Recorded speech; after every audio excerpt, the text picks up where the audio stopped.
It's Saturday, and I was about 4 minutes late today, so forgive me. Um, we just laughed at the same comment. I won't say what the comment was. It was funny. Okay, yeah, now I'm thrown off, but it was funny. But anyway, how's everyone doing out there? It is Saturday, normal live stream, which are Saturdays at 1 o'clock Pacific time, 1 o'clock specific time. Specifically speaking, I want to say something really important. No, nothing important to say. I'm just glad to be here. Glad to be hanging out with you guys again. Someone said they're pooping. It's nice. Thank you. I'm glad to be there with you in that special moment. Hopefully you got your guitar with you. It's like the old college days, Matt. Yep. Can you relate to that? Yep. Matt plays guitar. Matt, tell me real quick, you were in a band, right? I was, yeah. What was the band called? Sons of Lions. We were very into Kings of Leon. I was just going to say. People messed it up all the time. Sons of Lions. Okay. Sons of Leon, that's what people would say. Ah, right. That's what, and it very much evoked Kings of Leon. Yeah. Now, I saw Kings of Leon open for U2 when they had long hair and they weren't like the big deal yet. But Caleb is the singer? Yeah. He always has that like little bit of pain, like emotional pain in his voice. I think that's their secret, like the most thing that defines them the most. Great documentary. Mm. I know it's weird. I don't have my coffee. I had a few too many coffees. Yeah. Now I got the Diet Dr. Pepper is what this is. Sons of Tigers, someone just said in a comment. Yeah, there you go. Please collab with Guitar Lessons 365. Carl Brown. Yeah, we know each other. We're friends. We've hung out at more than one NAMM show event. He's a great guy. We get pinned against each other, people like to pretend like we're rivals and all that stuff. And it's not true. It's not true. Don't get me wrong. Like, there are some people in the YouTube guitar sphere that aren't my favorite people. But you just have to guess for yourself, right? It's like, let's get some mystery going. So let's see. I did have some thought, but I can't remember now what I was going to do. What should I do, Matt? Talk about the garage yesterday. That was awesome. Yeah, so about every 6 weeks, I do an event, a live event at the Gibson Garage in Nashville, Tennessee, and people can come up and play with me and a band that I usually use. I try to use the same band every time, and we put a little, event together, and people can sign up and get up there on stage and play. And there's a lot of repeat people that come back. There's a few kids that come, like, as much as they're allowed to get out of school or get there on time and get their schedule going and everything. And then some adults, a couple of rockers come. But one of my favorite things about that event is actually, because one thing is it's scary, like, to go up and play in front of people. And my favorite thing is when it's someone that's kind of more of a beginner and they're still brave enough to come up there and play, and kind of get over their stage fright, their fear. And then I always see their excitement when it's done. It's like a little bit of relief and a little bit of excitement when they're done. And that makes me feel really good because I like seeing people kind of like overcome like a fear they have or a challenge, and then they get up there. And we're really like encouraging, and I try and make it as comfortable as possible, even though they're really nervous or scared.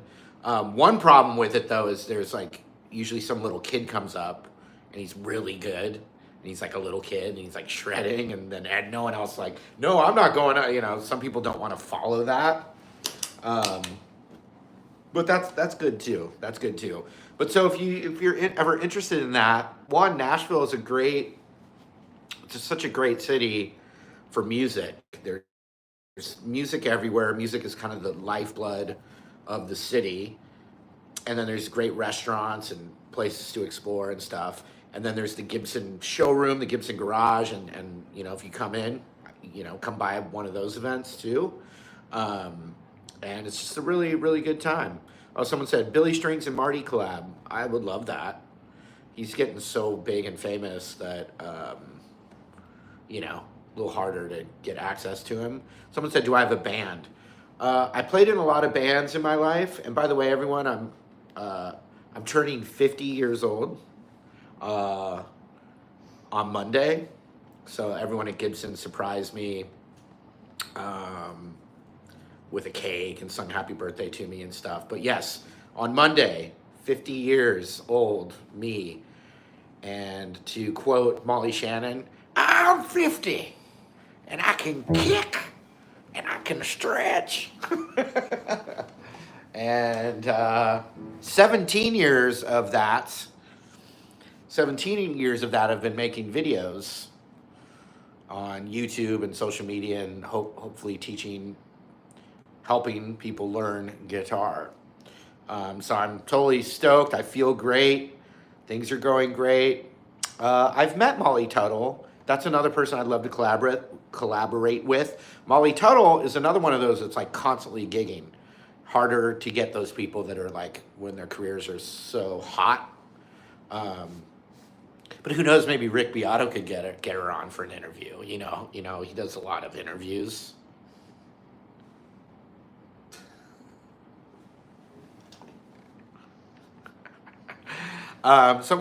Dude, calm down. I'll be 62 next Friday.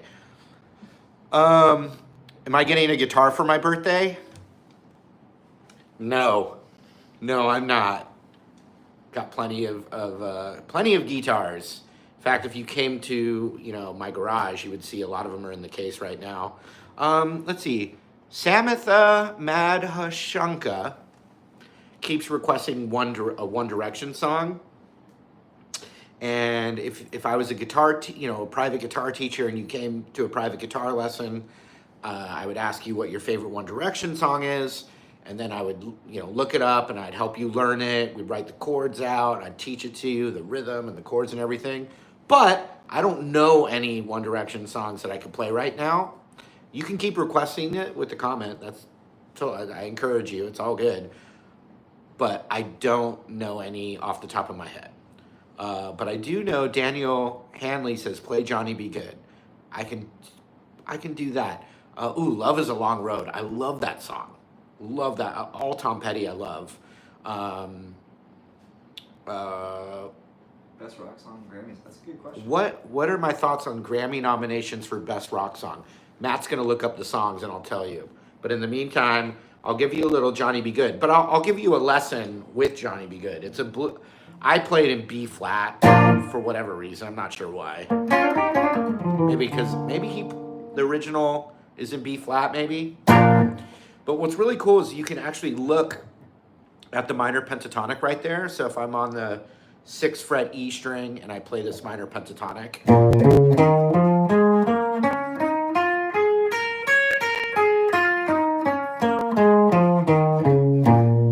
There's something that's really great that Johnny Be Good is an example of, and it's called the major third.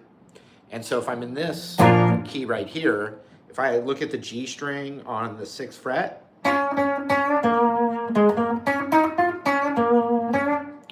right?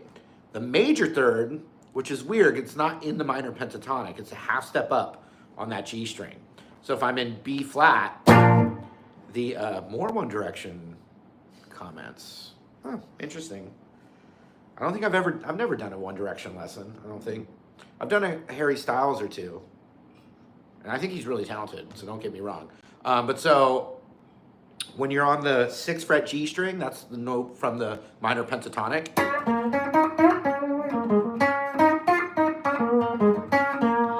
But if you hammer that up a half step, it actually outlines that dominant 7 chord. And you hammer up to it, and it gives you this great little blues flavor like this.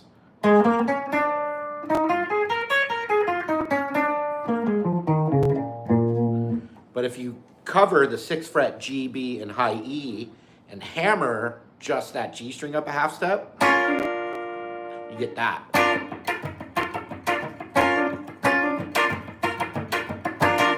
Then you can take your 3rd finger and cover the 8th fret G, B, then go back to that and hammer it. I used to say in my oldest lessons, I'd say, and you hammer on, hammer don't hurt them. And because I've been doing it 17 years now, I feel like no one even knows that reference anymore. Hammer don't hurt them. Matt, do you know hammer don't hurt them? Mm-hmm. See, Matt doesn't even know hammer don't hurt them. If you're Gen X, you know hammer don't hurt them. First person, tell me what the reference hammer don't hurt them comes from. Okay, but so that thing, that Johnny B. Goode intro is using that.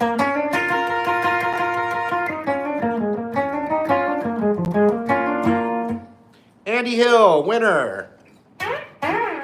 And Martian Murray, winner. And Chris Compton, Carlos Cole. Thank you, guys. Oh, someone said Mike Hammer? No, MC Hammer, who then changed to just Hammer. His album that you can't touch this. Do do do do do do do do. You can't touch this. The album was called, I think it was called "Please Hammer Don't Hurt Him," because he would hurt you with his dance moves and rhythm play and his hot lyrics. Okay, so now what I'm going to do is I'm going to do the loop for Johnny B. Goode. But what's interesting about it, I've talked about it before, but you've got the progression would be like, you know, a B blues boogie or B flat, like. So that's the 1 chord, 4 chord next door, then the 1 chord, then that 5 chord, F, back to the 1. But if I made a little recording loop and I wanted to play that intro and have it kick in on the right spot of that intro, I actually have to record the loop on the 2nd chord because it goes. And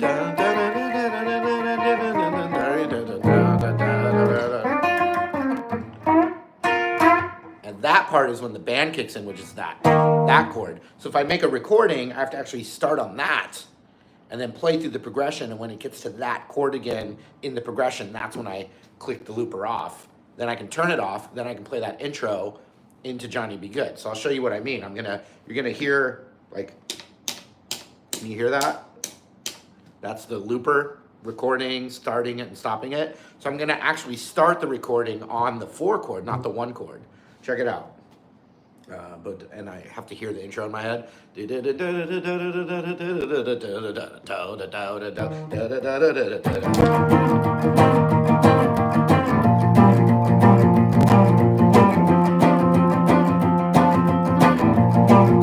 going. I'm almost there. So now I have the recording. Guitar riff. Ooh, Guitar Riff Master says, "Oh, shut up about Johnny B. Goode, bro." Guitar Riff Master. What? If you're Guitar Riff Master, why are you here right now? Aren't you going to be mastering all those other riffs? And why do you even care? If you're so amazing, why are you even here right now, bro? Go on. I'm waiting. Oh, that's why. Should we tell him what he said, Matt? He'd be too embarrassed if I told him why. If I told everyone what he just said to me. Okay. So now I can play that intro. Now, if it was like a real hater that said something that actually truly offended me, I would ignore it. I'm only acknowledging it because I'm not really offended by it. You know what I mean? Mm-hmm. Matt, you got me? Oh, yeah. Matt's got me. Oh, Matt knows. Oh, Matt knows. Matt knows all about it. Okay, so now I'll do that intro. Here we go. Last time I checked, it's my live stream, right? And it's my birthday. My birthday. My birthday is Monday, everybody. He's kidding. I know, it's fine. Marty, what's the biggest band you have met? Ooh, I'm going to play Johnny B. Goode. Let me think about that. Biggest band I've met. I'm gonna play. Matt, you think about it too. No, person. Okay. Yeah, you hold your thought. I'll say some of my thoughts. But here we go. I'll show you the example. Because remember, the loop comes in on the second chord. All right, so here we go.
Oh, thank you. I'm 50. I'm 50. I can kick. I can stretch. I'm 50. Marty McFly, yes. Yes. I had an Uber driver last night named Marty. And we both enjoyed talking to each other how we never meet any other Martys in our life, but yet there we were together. And also the weird thing that Marty's not like this exotic name or anything, but yet I never meet any, you know? Someone said, what's the most beginner-friendly song you know? There's a few, like Horse with No Name. And why does the horse have no name? I never knew that. But I like, well, one, a single note, not like the full version of a song. Like there's a lot of little single note songs that I think are really good for a beginner. Like, oops.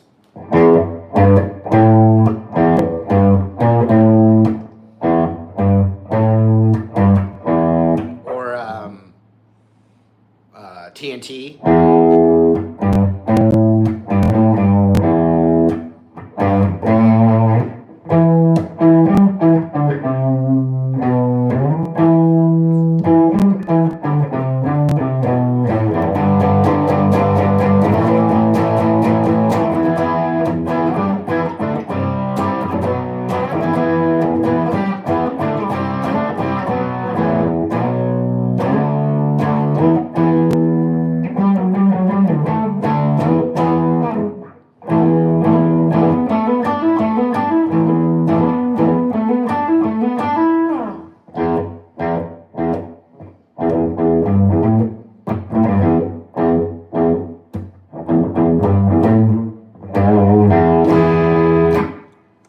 Who's the most famous band I know?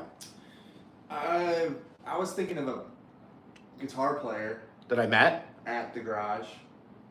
Okay, who?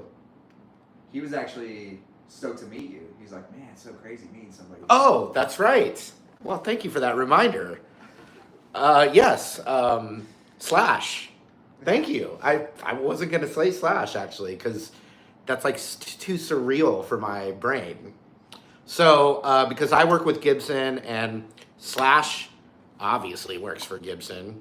I mean, I guess another name for Gibson could be Slash. Keep the lights, Slash helps keep the lights on.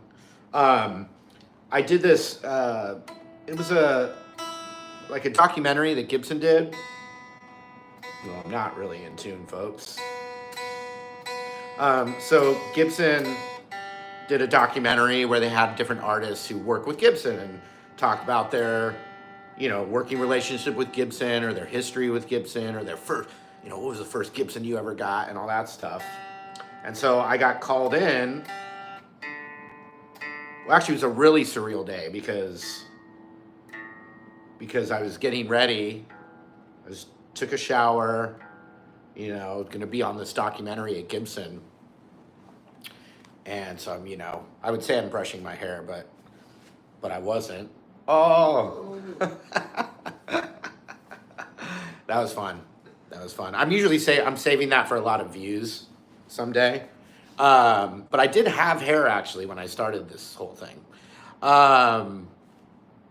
Okay, so I was getting ready. I was saying I brushed my hair, but I was brushing my teeth. And I'm getting ready to go to Gibson. I don't know that I'm going to meet Slash that day. Do not know that. And I'm sitting there, and my phone rings, and it says New York number. I don't usually answer the phone. Well, I actually never answer my phone at all, but it said New York, and I was like, oh, I don't know. I was feeling adventurous. So I answered the phone. Hello? Marty. Yeah. Howard Stern here. Just wanted to talk to you about some guitar stuff. And I was like, hey, Howard Stern. Okay. Interesting. So I talked to Howard Stern for like 40 minutes on the phone. And it was really amazing. I mean, it was kind of a surreal moment. But so I did that, and then I get off the phone, and I then drive to Gibson, and I go into Gibson. I do my interview, answer their questions. I'm on camera and everything, and they go, "All right, we got to get everyone out. We got to clear this out." They don't say why. Got to get everyone out of here. And clear it out, hurry up.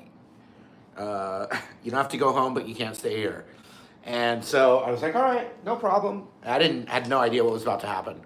So the door opens, and I'm still there because I'm getting ready to leave. So the door opens for me to leave, and Slash is right there in the doorway walking in. And he's it's already out on Gibson TV on YouTube. The documentary I'm talking about, Slash and I are both in. And I feel like, I think Slash and I are right next to each other in the documentary. But the door opens and Slash is right there. It's Slash, you know it's Slash when you see him. And Slash walks in, and we are like standing there in the hallway together. And the most surreal part of it was what Matt just reminded me is he was like, whoa, Marty, wow, it's really cool. It's really cool when you like watch someone and you like meet them in person. And I was just like, yeah, Slash. Uh-huh. I had my wits enough about me for us to get a picture together. And so we took a picture, and he talked about couple of blues lessons of mine that he had like saved, that he learned some stuff from. Mind blowing. But he did do a blues album, so I bet it was like before he was like maybe getting some blues stuff ready or whatever. I love Slash, by the way. And he was super cool, super nice, kind of, like a kind of introverted, shy kind of guy. He obviously like hid behind his hair back in the day. But yeah, he was so cool, and it was such a thrill for me. I saw the original Guns N' Roses lineup when I was about 16 years old, and I'm 50. So.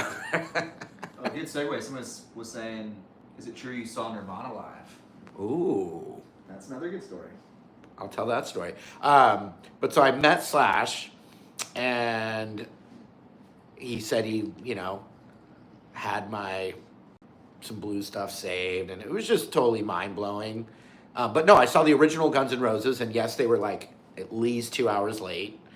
But even Izzy was in the band when I saw them. So yes, so that was an amazing concert. Probably the loudest concert, I think, the loudest concert I probably have been to. Because it was at the LA Forum, so not a great sounding room, very, you know, the sound bounces off the walls and it's just so effing loud. But yeah, I get asked a lot, like, what was the, you know, best concert you ever went to? And there's really no great answer for that. But I saw the very first show of the Red Hot Chili Peppers Blood Sugar Sex Magic tour in LA, because I grew up outside of LA. So it was the first show of that tour with the opener of Nirvana and then a special bro favor opener who didn't have an album out yet called Pearl Jam. And so I went with one of my old buddies, and it was a pretty amazing show. The coolest thing about that show, I mean, there were so many cool things. One, Nirvana wasn't as big as the Chili Peppers yet, just because of how early in the thing was. In fact, Nirvana left that tour. Nirvana left that tour after like a week because they basically became the biggest band in the world, and so they had to like go cash in on that. And then Smashing Pumpkins took their place as the opener for Chili Peppers. But the coolest part of that concert that I remember was, I mean, Nirvana was awesome. Pearl Jam was awesome because no one had ever heard them yet. It was like through a favor. You can like look up the story, but basically they got a kind of, someone broed them out, a connection, gave them that opener.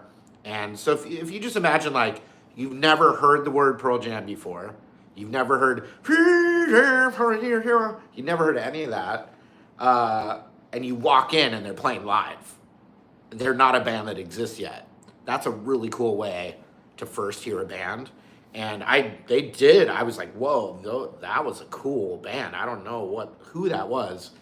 And also Eddie Vedder stage dived into the audience, and no one knew who he was. He wasn't like a star. And that was like during that time when he was like always hanging from the rafters and like doing crazy stuff. So he did that. He dove out in the audience. I remember he ran down that like kind of center section that's like closed off. He ran down that, and it was definitely during a live, because it made an impact.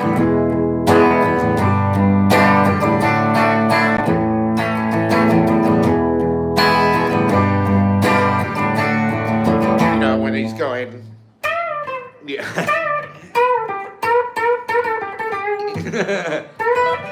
All that, so big long solo. So he's running down the aisle, and he goes all the way to the sound mixer, and he was like shaking like the sound engineer's hands and like high-fiving crew members, high-fiving the audience and all that stuff. So I remember that really well. But then, and Nirvana was awesome.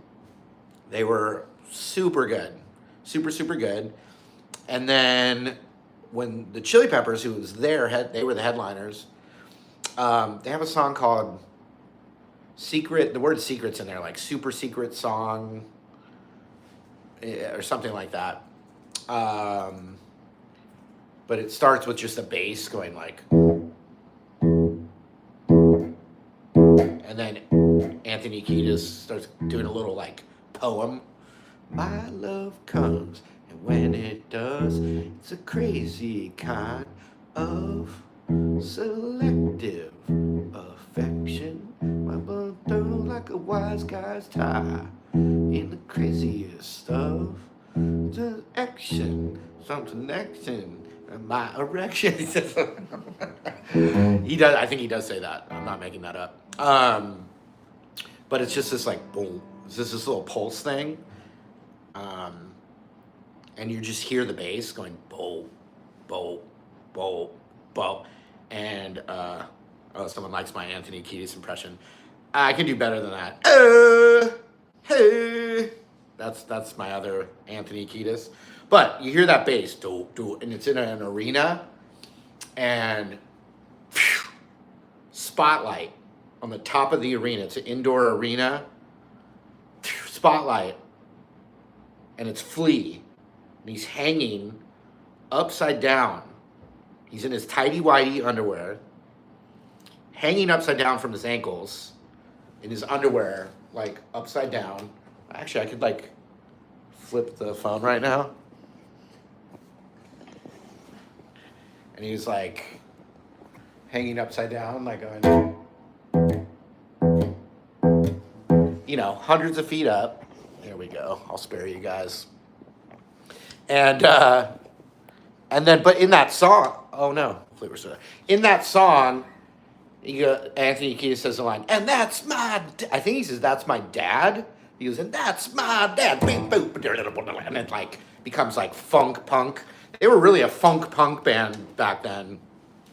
Blood Sugar kind of, once, they didn't even play Under the Bridge at that concert because it wasn't a hit song yet. So like once Under the Bridge kind of entered into their world and they're like, whoa, I can buy a house in Malibu now. Maybe we should make some more of these kinds of songs. But before that, they were, you know, definitely more of like this kind of LA punk with funk mixed in there and rapping. You know, it was this really cool, unique band. And he's doing the slap bass hanging upside down, hundreds of feet up at the top of the arena. And he's just doing this like crazy slap bass hanging upside down in his underwear. And they're like lowering him down, you know? And then finally the song ends.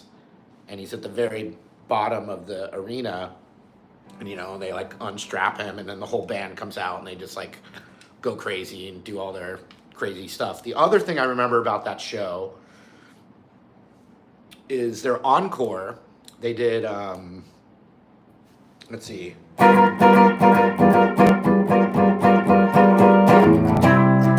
sorry.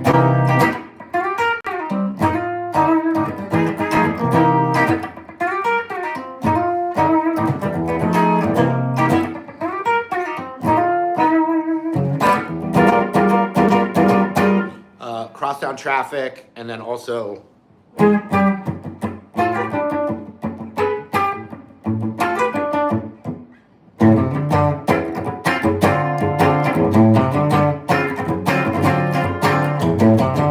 actually Fire is the perfect Chili Peppers cover because it's kind of like, you don't care about me, I don't get. It's not like singing, it's like that kind of more word play. But they did those two songs at the encore. And it's a very famous thing. I don't think they do it anymore, but they came out naked with socks only, strategically wearing socks, if you know what I'm saying. Strategically wearing socks, completely stark naked other than the socks, but then also helmets with fire, real fire, flame fire coming out of the top. And so obviously that had to be fueled by something. So there was like a tube, and they had belts on. Even though they were naked, they had like a belt on with like little like propane tank like around the belt, you know, and the fire coming out. I mean, it's a good time. It was a good time to be alive. I went with some high school buddy. Some bro. It was fun. So anyway, that's it. But I would say, let's see. Hey, quick little shout outs. Matt. There's a couple super chats. Thank you, Matt. Street Tomato asked thoughts on the PRS Silver Sky. Street Tomato? Street Tomato. Yeah, but wasn't only that like a $1.99 super chat? I'm kidding.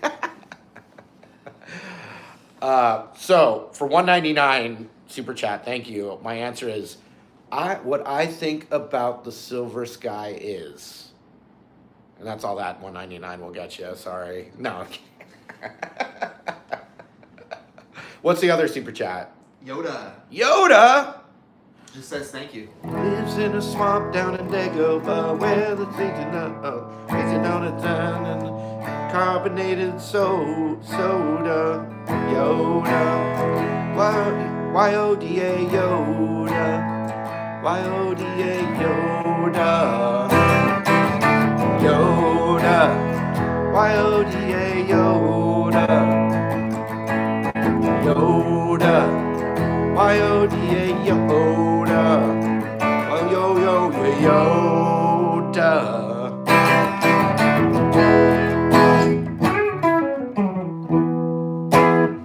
There's some really funny lines in that song. No, Silver Sky, though. I was just kidding on that. I'll answer. I don't own one. But when I've played them, it's a really comfortable Strat-based, obviously like a Fender Stratocaster. Sounds great, plays great. All the PRSs I've ever played play really great. So I don't have anything bad to say about them. In fact, the very first nice fancy guitar I got was for my 18th birthday. I had saved money, but then also got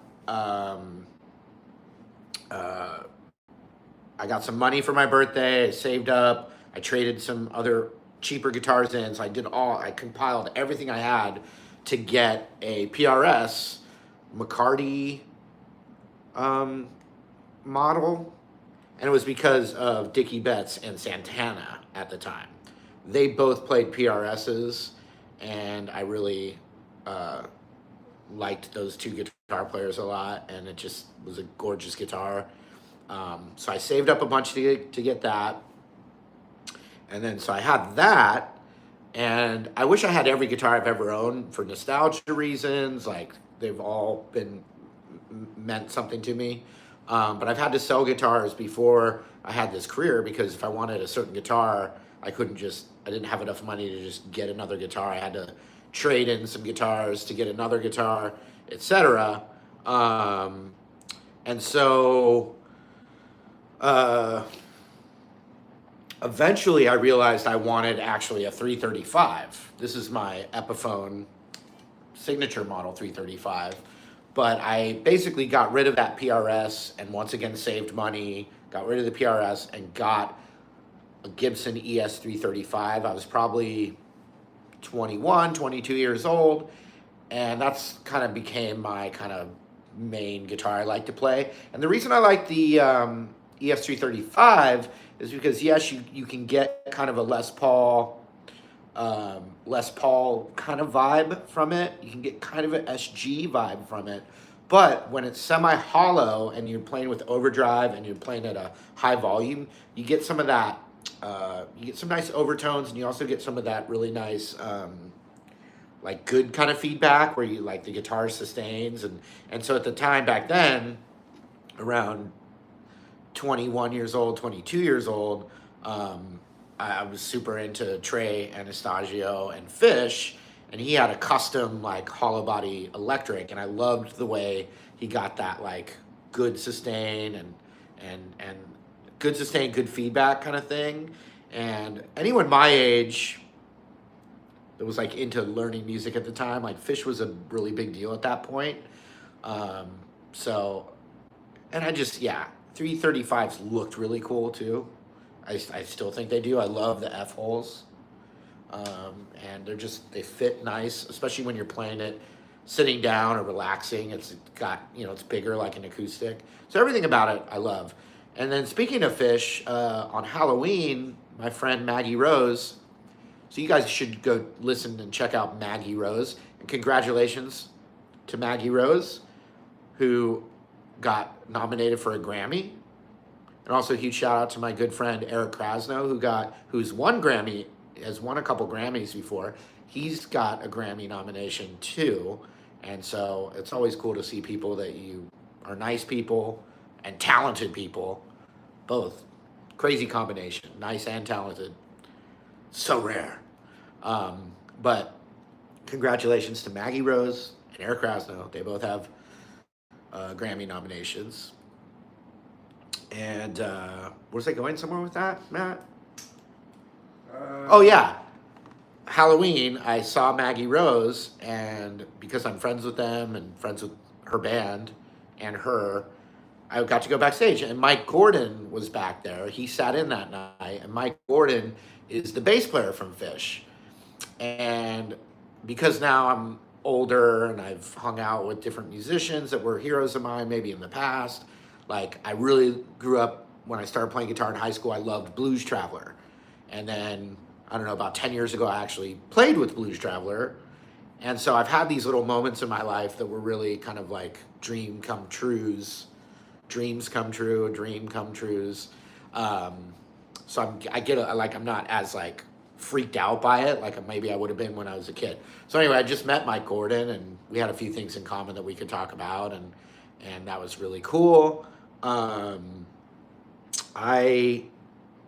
When it comes to like famous bands or like whatever, there was another one that was really cool Well, I text with Patrick Carney from Black Keys. He lives in Nashville, and I don't know why, but we like talk to each other and share some memes. We have a couple of interest in common, I guess. But so then I just I've met him. I've met Dan Auerbach. I've been at their venue, their studios and stuff like that. But oh yeah, so I was on this. I'm sure anyone that plays guitar out there is familiar with Sweetwater, the company Sweetwater. It's like, if you don't know Sweetwater, you can look it up, but it's basically like the Amazon, but just for music gear and music equipment, guitars, everything. I went there, and that's in Fort Wayne, Indiana. So I did a road trip there from Nashville to Fort Wayne.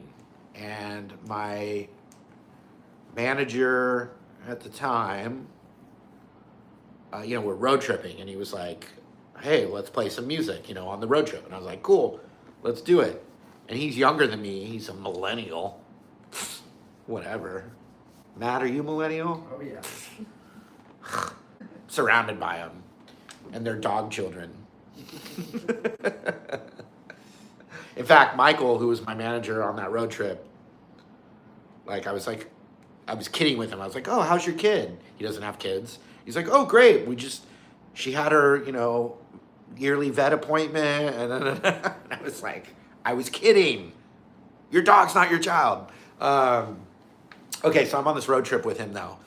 And I was like, yeah, pick some of your weird millennial music for this old timer to listen to.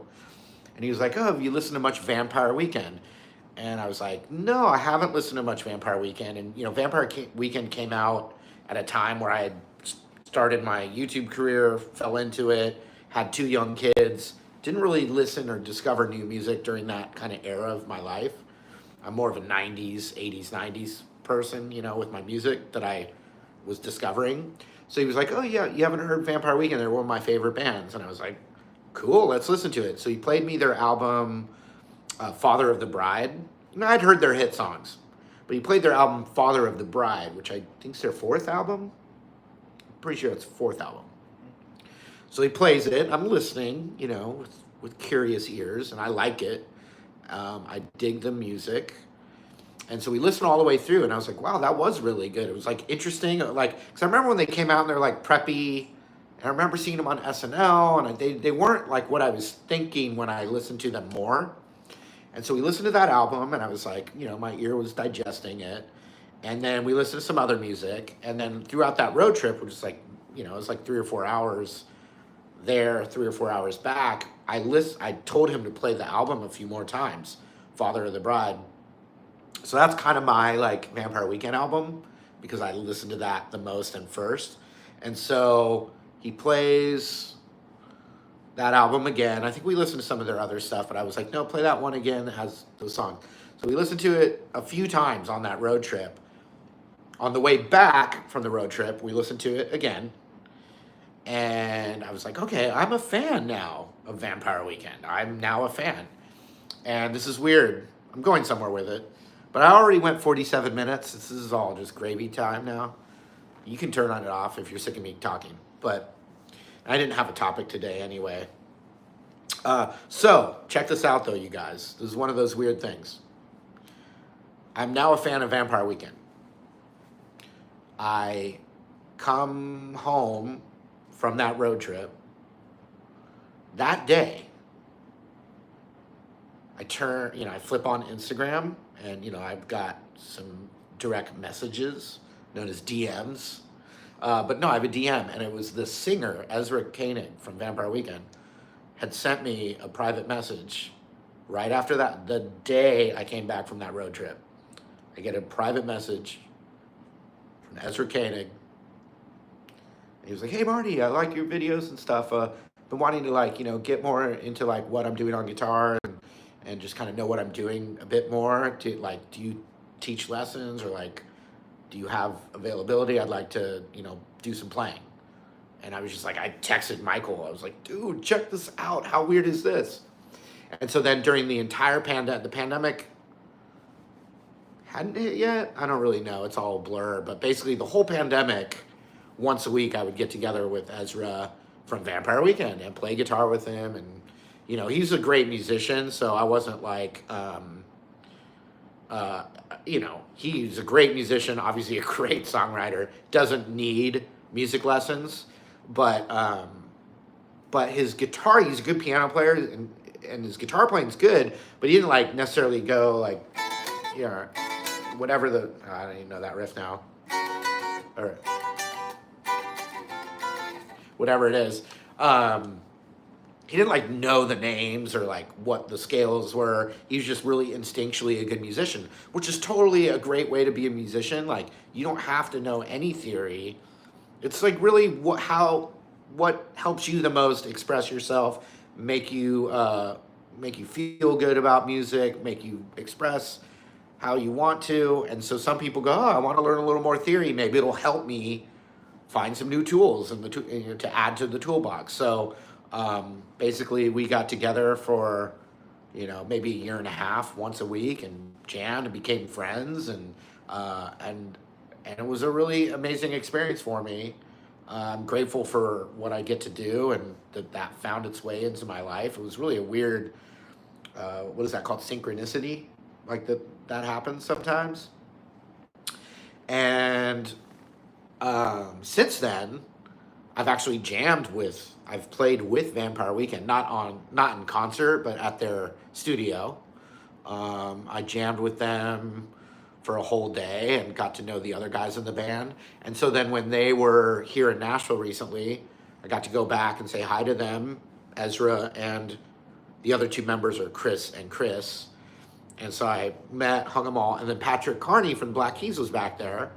And that was cool too, because we had only known each other through Instagram messages. But then when we saw each other, it was like, neither of us were like, oh, it's nice to meet you finally. It was just like, oh, Marty, what's up, man? Oh, hey, Patrick, what's up, bro? Good to see you. You know, like we already knew each other. So that's cool. But I've been doing this a long time now. And I was never like, my goal was never to like meet any of my heroes or meet famous musicians at all. Like, not my goal. But it's been really fun. And I've also met some of my heroes who were really disappointing too. And like, most of the like people in my field, YouTube music or YouTubers, like kind of just whatever in that periphery, most of them have been really cool. But there's some people in my world that have not been cool. And then there's also been some of my heroes who have not been cool. And then some others that have been amazing. So it's almost like a 50-50, maybe. Someone said, Steve Stein, you ever meet him? If you start naming too many names, then it'll like give it away. But Steve Stein, and then I'm not going to mention anyone else. Steve Stein, really sweet guy. Really nice guy. And also someone was mentioning Guitar Lessons 365 earlier. Really nice guy, really sweet guy. I don't know if you guys know this, but Guitar Lessons 365, he has an identical twin that plays drums, and so they used to play in some Vegas band for a while, but yeah, so he's got an identical twin, which is kind of interesting. Oh, I'll say one other hero, one of my biggest heroes I met. I mean, Slash is definitely up there because he's so iconic, and Slash was great, very shy, you know, but super great, super nice. But my favorite hero, and I've met him and messaged with him, I've met him, hung out with him more than once. My favorite, and I promise you, like, you guys will love this. You'll not be disappointed. My favorite is Santa Claus. No. He's so nice, you guys. His beard, oh. He has the best milk. And carrots. The carrots were so good. No, Jack Black. Jack Black, my favorite. I love Tenacious D from HBO Tenacious D. I love Tenacious D. Super fan. Like people that know me know, like I'm like a total Star Wars geek nerd or whatever. but I was also a Tenacious D freaking super geek fan. Like geek, Tenacious D. So like whenever the Pick of Destiny movie came out, like that birthday that I had, like it was like a whole Tenacious D birthday. I got like all this like Pick of Destiny merch and a Pick of Destiny pick, the whole thing. So they were like huge for me. And then, and then I ended up hanging out, meeting Jack Black, Kyle Gass. And I just, so freaking awesome, you guys. I woke up with Wonder Boy in my head. Wonder Boy? It was in my head. All right. I'll play a little more and then we're going to wrap this up. Let's see. So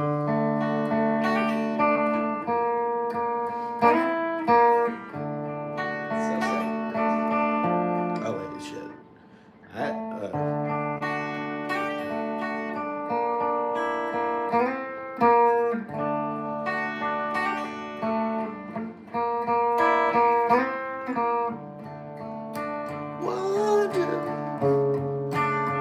Won't you take me now?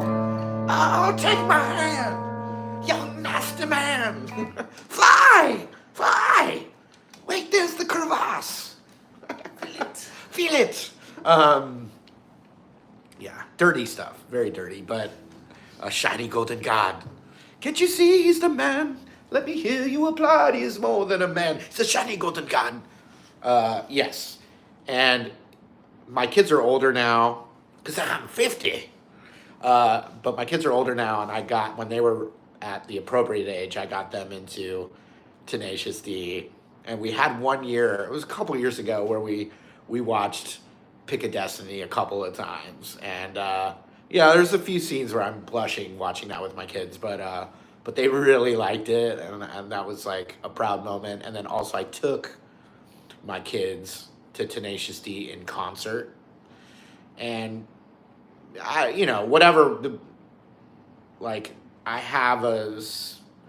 trying to put this the right way. When I took my kids to the Tenacious D concert, and it was like, I think the concert hadn't started yet, so the like house lights were on, and my kids were with me.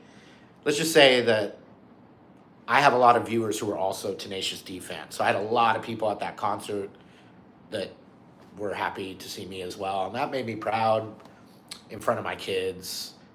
I took them to Tenacious D, and then people were coming up to me and thanking me for teaching them guitar and the whole thing. It was really, really awesome. So let's see. There was some song comment that I felt like I could play it, maybe. So we're wrapping up, folks. We got 3.5 minutes, and then we're done.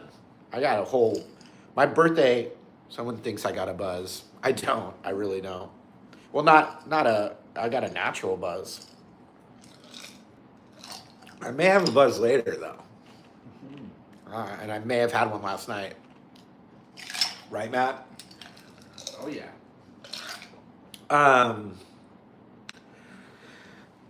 Thanks, guys. Thank you. A lot of John Mayer comments right now. I've never met John Mayer. Never met him. Don't know him.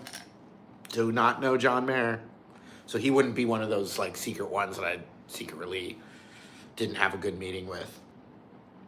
Honestly, the first like super negative one that comes to mind is more of a like guitar player. A lot of you probably don't even know him, but to me he was really important, and then he was just like the worst, most disappointing guy ever.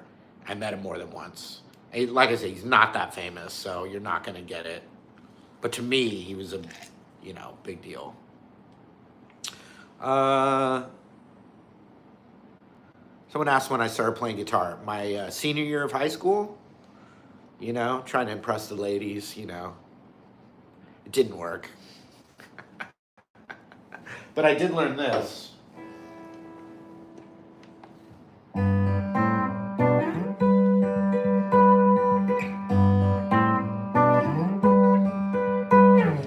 Bryce says, what's your biggest dream? What came true? My biggest dream, a few biggest dreams came true.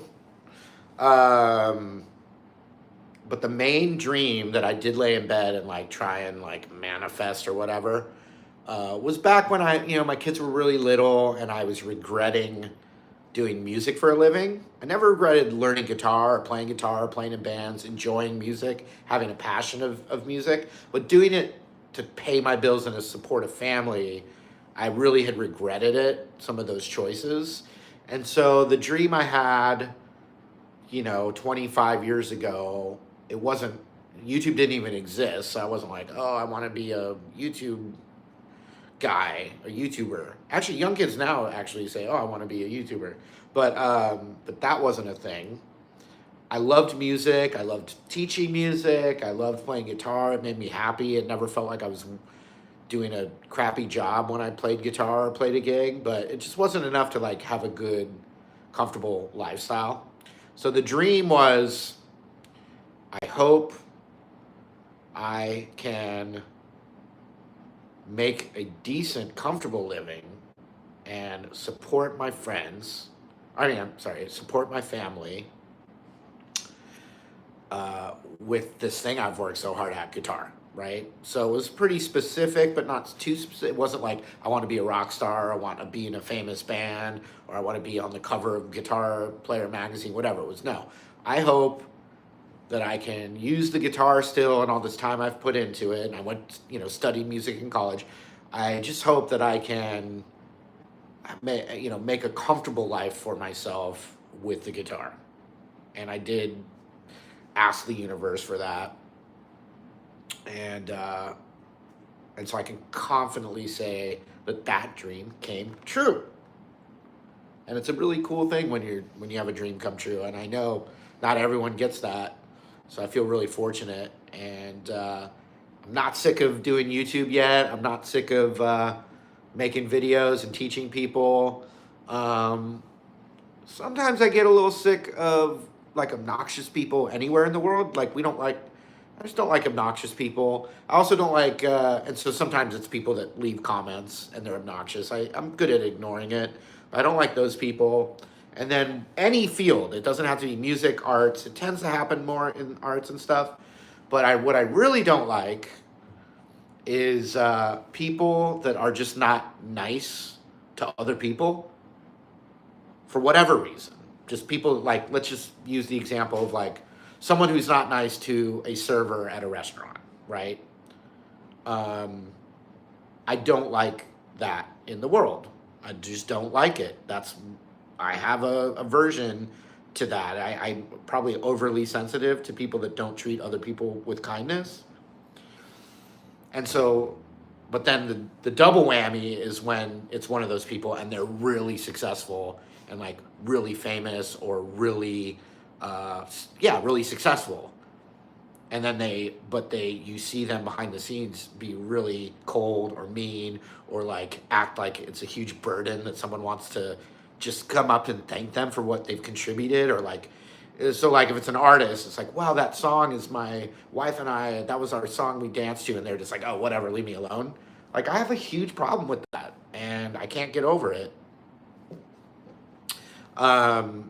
Or someone, and I'm not thinking of anyone specific, but like it could be like a YouTuber, for instance, who's like people love, right?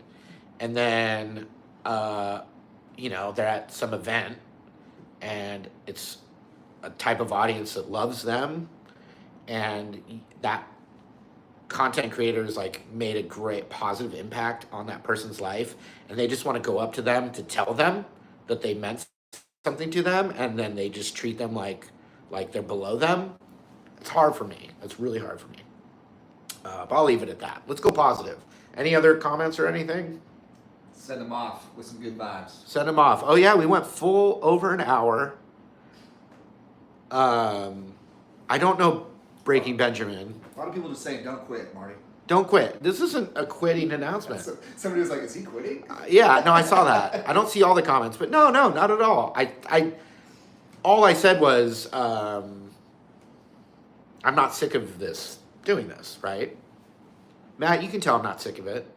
It's fun. I have little triggers though. There's stuff. Yeah, I get it's fun. triggered. You know my triggers now. I just shared them with you. I like Arctic Monkeys. I haven't I haven't deep dived Arctic Monkeys. I've taught like the top 4 or 5 songs of theirs, and I think they're great songs, but I've never like, oh, play the whole album. Like I just don't have a lot of time for that.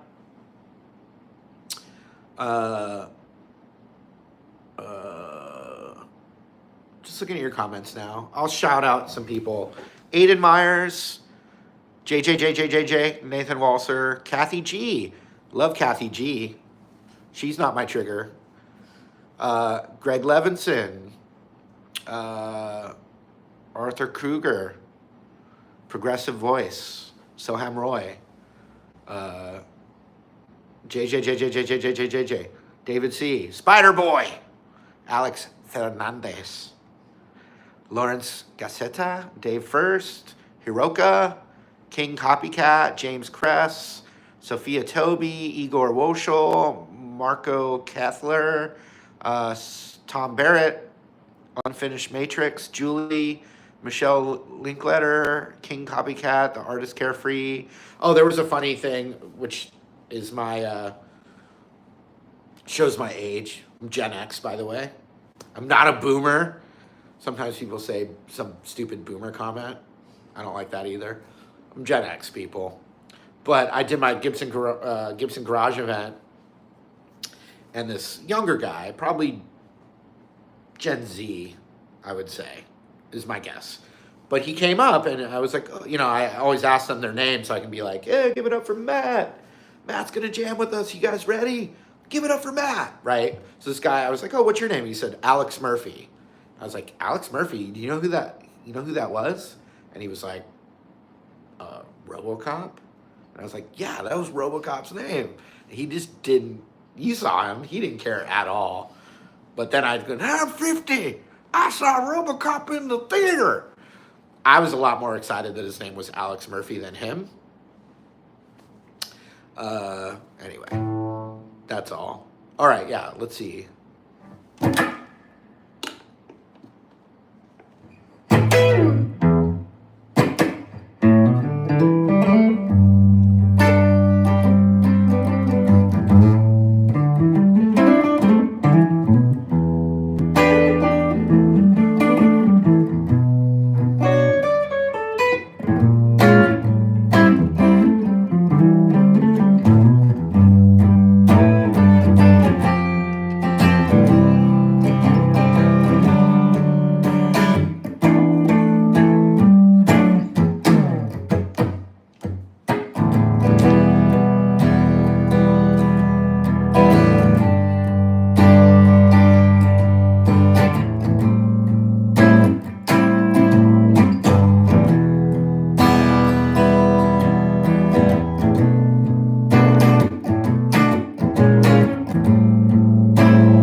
right, have a great, hopefully, holiday weekend.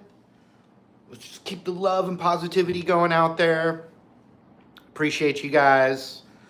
Thank you for everything. Really appreciate you, especially if you're watching right now. Thank you so much. And that's all for now. Matt, you got any final thoughts or wishes? See ya in 2 weeks. I think. You and me? Yeah. Or the fans. I don't think we're gonna do one next week. If I had to guess. Yeah. I'm gonna be traveling and stuff. So, yeah. Not next Saturday, but hopefully the Saturday after that. Yeah. But, it doesn't hurt to, like, Saturday at 1 o'clock Pacific time just to check, because I try and do every single one, but sometimes I'm on an airplane or I'm with one of my kids, it's going to be the holiday break for my kids from school and stuff, so I have other stuff going on. But anyway, thank you so much. And Exit in tomorrow too. See you. oh yeah, if you are in Nashville, I'm playing at the Exit Inn tomorrow. By the way, do you know what time that is, Matt? I was texting him. Yeah, your show starts at 7. You're going on at 7:40. Okay. Rosetta. Around 7:40, which that's loose. I'm going to be playing a couple songs with a band called Rosetta at the Exit Inn in Nashville. And it's a tribute concert. And so more positivity for that. You can look up what the deal is with all of that. But yeah, I'll be there. And that's it though, right? Is that all? That's it. That's it? And it's your birthday. And it's my birthday on Monday. I've got that new SRV course. MartyMusic.com. Sign the newsletter for free courses. The last 9 years, I've only done Marty Music. So I might as well just get that disclaimer out there. And then there's anyway. There's Marty Music YouTube channel. And then there's martymusic.com. So for the last 9 years, I have content everywhere from before that. Not just one, I'm not just referring to one thing, right? But if you see stuff posted, like for instance, there was an AI scam with me, old footage, sometimes people rip my video. There's so many different things, not just one thing. But for the last 9 years, if something's been posted, whether it's old version of me or new version or whatever, like any content for the last 9 years, if it wasn't posted by the Marty Music YouTube channel, then it was not posted by me. And I put that out there everywhere, and so it was on my Instagram and Facebook, and there were some obnoxious people going, well, this doesn't say Marty Music. Does that mean this isn't real? And I really didn't appreciate that, because I figured they knew what I was referring to. But for you that need more specifics, on YouTube, Marty Music's the only thing I've posted from for the last 9 years. And so if it is Instagram or Facebook, it says Marty Schwartz, but it has a blue check mark, right? So that's why I wasn't getting into the specifics, because I was trying to keep it short and sweet. But yes, I have a Facebook. It says Marty Schwartz with a blue check mark. So the big scam was on Facebook, an AI scam saying I was giving away free Les Pauls, and then, messaged me on some weird Russian message thing, which clearly wasn't me. And you could tell it was like digital lips, and, it was crazy. I'm sorry the people that fell for it, but to me, it looked very fake. But the scam was, hey, Marty here, I'm giving away free Les Pauls. Message me to get one. And then the person would message and say, yeah, it's Marty. I want to send you this free Les Paul. All you got to do is send me $35 for the shipping, and then I'll send you the guitar. And so that was the scam for 30. They were basically ripping people off for $35 or $40, whatever it was, right? And then I actually had people really mad at me about that, and I had no control over it, right? So yes, on Instagram, it says Marty Schwartz, but it's a blue check mark. On Facebook, Marty Schwartz, blue check mark. TikTok, Marty Schwartz, blue check mark. YouTube, Marty Music. Website, marketing emails, whatever. Marty Music. All right. See you guys.